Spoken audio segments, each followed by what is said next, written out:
Mi hermanos, Dios les bendiga. Muchas gracias por conectarse de nuevo a este servicio de Jóvenes de Impacto.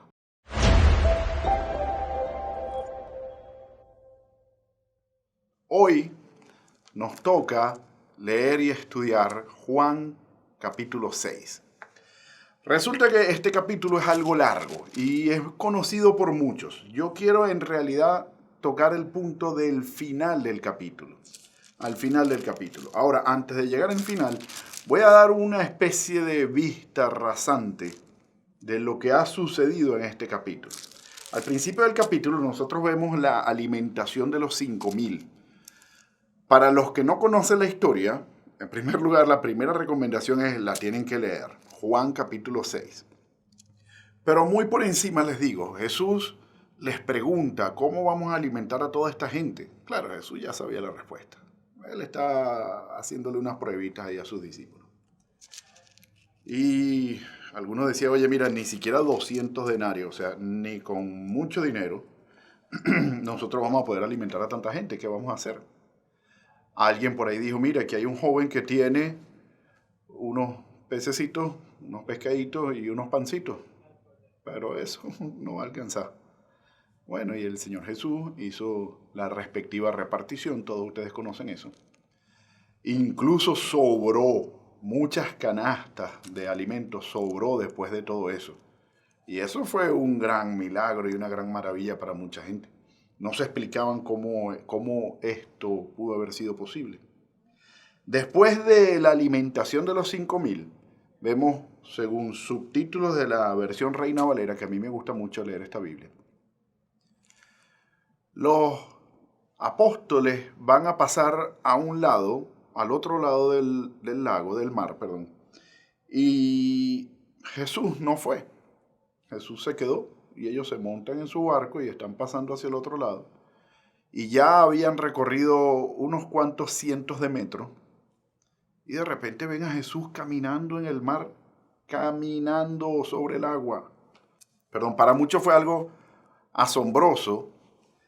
Y como ya habíamos explicado en los capítulos anteriores y en los estudios anteriores, esta idea de maravillar a la gente es para que terminen glorificando a Dios y crean en Él. Recuérdense que ese es el propósito de cada milagro que Dios hace.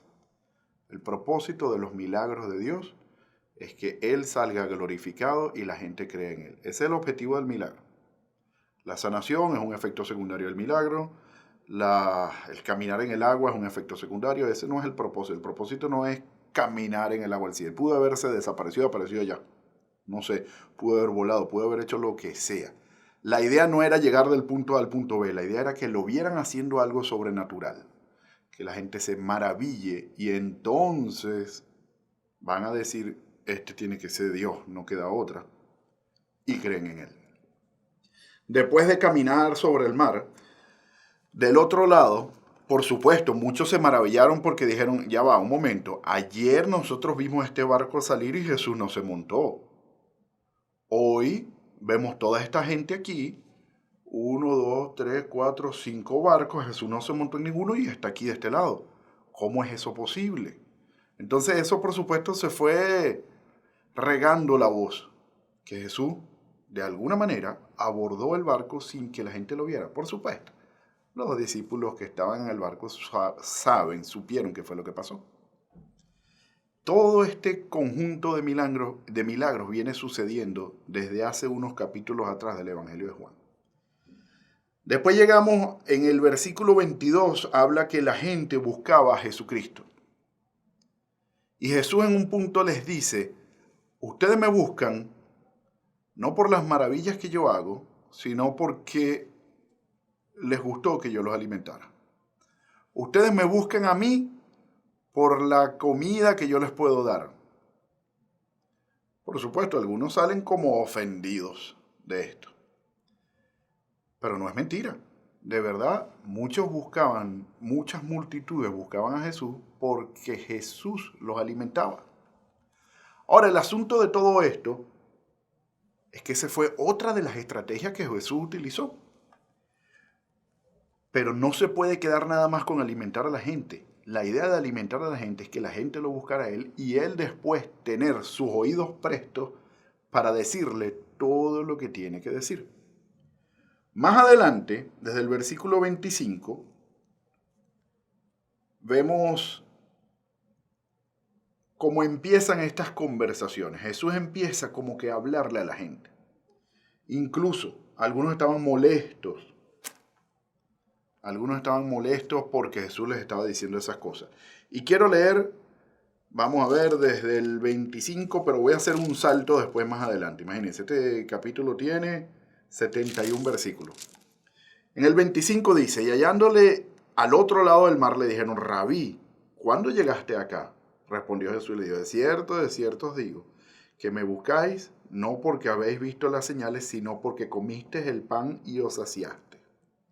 Y después les da la enseñanza. Trabajad no por la comida que perece, sino por la comida que da vida eterna, que a vida eterna permanece, la cual el Hijo del Hombre os dará, porque a éste señaló Dios el Padre. Dejen de buscar la comida de aquí, busquen el alimento que ustedes van a tener que les da vida, y ese lo envió Dios. Y en pocas palabras, dice Jesucristo, soy yo. Más adelante continúa con todo esto. Por ahí en el versículo 51 dice, yo soy el pan vivo que descendió del cielo. Si alguno comiere de este pan, vivirá para siempre. Y el pan que yo daré es mi carne, la cual yo daré por la vida del mundo. Entonces los judíos contendían entre sí diciendo, ¿cómo puede éste darnos de comer su carne? O sea, ¿acaso somos nosotros caníbales que nos los vamos a comer a él? Literalmente hablando. Y nunca entendieron esa simbología que Jesús utilizaba. Jesús hablaba mucho en parábolas y de esto ya lo hemos hablado. Ellos no entendían, ellos no comprendían por qué pasaban estas cosas. 53. Jesús les dijo, de cierto os digo, si no comieres la carne del Hijo del Hombre y bebieres su sangre, no tenéis vida en vosotros. El que come mi carne y bebe mi sangre tiene vida eterna, y yo lo resucitaré en el día postrero. Ellos todavía estaban como que, ¿por qué me está hablando así? No le entiendo. En el 58 dice, este es el pan que descendió del cielo, no como vuestros padres comieron el maná y murieron. El que come de este pan vivirá eternamente. Aquí hay muchas enseñanzas implícitas en este corto versículo. En primer lugar le dice, yo no soy lo mismo que ustedes tenían desde antes. Las enseñanzas de antes son buenas, sin duda alguna, pero la que yo les doy es la final, es la definitiva, es la propia para vida eterna y es la que permanece. Por supuesto, esto no le gustaba a los judíos. Los judíos prácticamente decían, o sea, este viene a decir que es mejor que todos los profetas que nos enseñaron a nosotros. ¿Este quién se cree? Y los discípulos estaban molestos, se molestaban con Jesús por esas cosas. Y ahora empieza los versículos que vamos a estudiar hoy. Después de toda esta larga introducción, de ponernos en contexto de lo que está sucediendo, dice así el versículo 60, y esta es la primera parte. Al oírlas, muchos de sus discípulos dijeron, dura es esta palabra, ¿quién la puede oír? Hermanos, a veces leer la Biblia nos puede hasta ofender en algunos casos. Conozco muchísimas personas que me preguntan, mira, estoy haciendo esto, ¿qué piensas? Por supuesto, esas personas que me preguntan, estoy haciendo esto, ¿qué piensan? Es porque ellos en el fondo saben que hay algo incorrecto. Y me preguntan eso porque está fuera de lo normal y esperan de mí una respuesta que pueda llegar a ser edificante para ellos. O algunos están esperando simplemente un apoyo. Que yo les diga, no tiene nada de malo, que vivas con tu novia sin estar casado, ustedes se aman. No te preocupes. Por supuesto, ese sarcasmo nunca va a suceder de mi parte. Cuando yo les digo lo que la Biblia dice, se ofenden y se molestan. Y dicen algo así como esto. Esas palabras que dice la Biblia son muy duras. ¿Quién la quiere escuchar? Segunda parte, sabiendo Jesús en sí mismo que sus discípulos murmuraban de esto, les dijo, esto les ofende. A mí me ha tocado en muchas oportunidades decirle a muchos de mis amigos, ¿te ofende esto que estás leyendo? Si tú te sientes ofendido, no te pongas bravo conmigo. Ni siquiera mi opinión te la estoy dando. Es Dios el que te lo está diciendo. Eso está escrito. No soy yo el que inventa esto. Dios inventó esto. Mis hermanos, puede que para muchos esto sea ofensivo, pero créanme, Dios tiene razón. A veces tenemos que hacer lo que aquí dice, aunque nos duela. Sigue esta segunda parte diciendo, pues, si vieres al Hijo del Hombre subir a donde estaba primero, ¿qué? O sea, ¿te ofende que te diga esto? No, y todavía no has visto nada. Todavía no has visto la resurrección.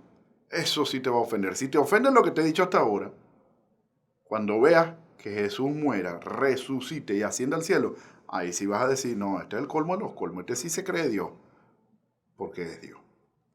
Acuérdense que él está hablando a los judíos que se sienten ofendidos diciéndole, las enseñanzas que ustedes tuvieron hasta ahora no son suficientes, falta la que yo les voy a dar. Se sentían ofendidos y todavía no habían visto la resurrección. Tercera parte. Pero hay algunos de vosotros que no creen. Jesús sabía desde el principio quiénes eran los que no creían y quién le había de entregar. Este es el versículo 64. Jesús ya sabía que Judas lo iba a traicionar. Eso forma parte del plan perfecto que Dios creó desde el principio. Ya Jesús sabía eso. Jesús ya sabía que hay muchos que no creen. Y fíjense que dice, muchos de vosotros, y él está hablando a algunos discípulos. No es lo mismo discípulos que apóstoles. Jesús tenía 12 escogidos apóstoles, pero muchos discípulos, cientos de discípulos. Gente que lo seguía, que quería ser como él, pero estaba ahí muy, como que sí, como que no. Algunos no creían. 65. Y dijo, por eso os he dicho que ninguno puede venir a mí si no le fuere dado por el Padre. Porque hay algunos que creen y otros que no. Algunos, Dios les ha dado el don de la fe. Hay otros que no. Dios ha escogido a algunos, no a todos. Muchos son los llamados, pero pocos los escogidos. Sigo leyendo. Desde entonces muchos de sus discípulos volvieron atrás y ya no andaban con él. Mi hermano, cuando usted predique palabra de Dios y cuando usted enseñe la verdad, algunos se van a poner bravos contigo. Algunos se van a molestar y algunos simplemente te van a abandonar. Y van a decir, no, esto no me gusta, yo no lo sigo. Eso es un síntoma de necedad. Sí, no lo digo yo, no se ponga bravo conmigo, eso lo dice la Biblia. El necio es el sabio en su propia opinión. Es el concepto bíblico de necedad, el que es sabio en su propia opinión. Es decir, yo no creo eso que dice ahí. Yo, en cambio, creo que, lo que venga de ahí en adelante, lo que tú crees no es relevante. Es lo que Dios dijo. Si tú crees lo que Dios dijo, oye, estás conforme a la voluntad de Dios. Si tú crees otra cosa, créeme que el que pone las reglas es Dios. ¿Son duras estas palabras? Sí, sí son. Quinta parte. ¿Se quieren ir ustedes también? ¿A alguno de los que están escuchando esto le parece que es fuerte? No lo digo yo, Jesucristo está diciendo esto.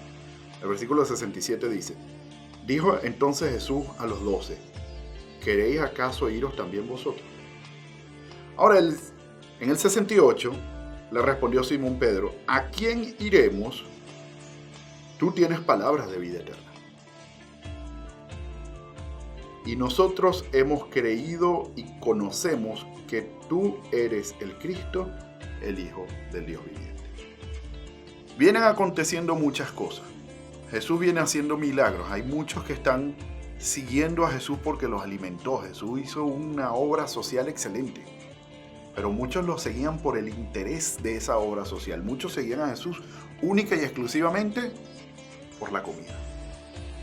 Jesús después les empezó a decir, no. Es que ustedes están creyendo una cosa que no es. Ustedes han creído en Dios, está bien. Ustedes han conocido de Moisés y todas esas cosas, está bien. Pero eso está incompleto. Todo eso no te da vida eterna. Yo te doy vida eterna. Y la gente se molestaba conmigo. ¿Pasa eso hoy en día? Sí, sí. Eso exactamente es lo que está sucediendo hoy en día. Mi hermano, yo quiero contemporizar esto. Hoy en día hay muchas personas que están predicando la palabra de Dios, que están dando el mensaje de la Biblia. Si ellos están hablando Biblia, escúchalos, óyelos. ¿Te parecen duras esas palabras? Sí, eso pasó ya antes. Es duro.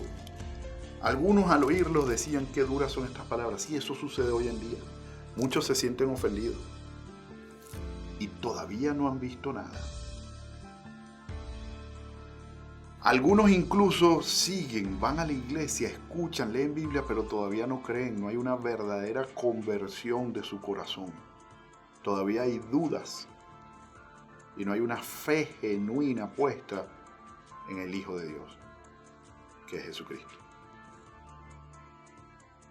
Jesús también nos enseña que para tener esa fe tienes que ser un escogido de Dios. No todos tienen ese don. ¿Serás tú uno de esos? Probablemente. Escucha la palabra, internalízala. Y solo al final sabremos quién es quién. Jesús incluso le dice a los discípulos, ¿y acaso ustedes se quieren ir? Esa pregunta está vigente hoy en día. Muchos de los que creemos podemos estar sufriendo algunas cosas y nos molestan las decisiones de Dios y no estamos de acuerdo. Dios siempre te pregunta, ¿te quieres ir? ¿No te gusta? ¿Acaso tú también quieres apostatar? Y la respuesta que dio Pedro es la que todos debemos dar. ¿A quién iremos si tú eres el único que tiene palabras de vida eterna? Mi hermano, Jesús es el pan de vida. Esta Biblia tiene todo lo que nosotros necesitamos saber para tener esa vida eterna y esa paz y esa felicidad aún en momentos donde haya escasez y haya problemas. Aún cuando no seamos alimentados como comieron estos que se saciaron. Aún así, esta Biblia tiene ese mensaje para darnos esa paz. Te pregunto, ¿quieres tú también huir de la palabra de Dios? ¿O consideras hoy solo tú tienes palabras de vida eterna? Mi hermano, yo te invito hoy a que pongas tu fe en estas palabras de vida eterna. Jesucristo es el único que te puede dar vida. Síguelo a Él, escucha su palabra, estúdiala, medita en eso y pon tu fe en Él. Dios te bendiga.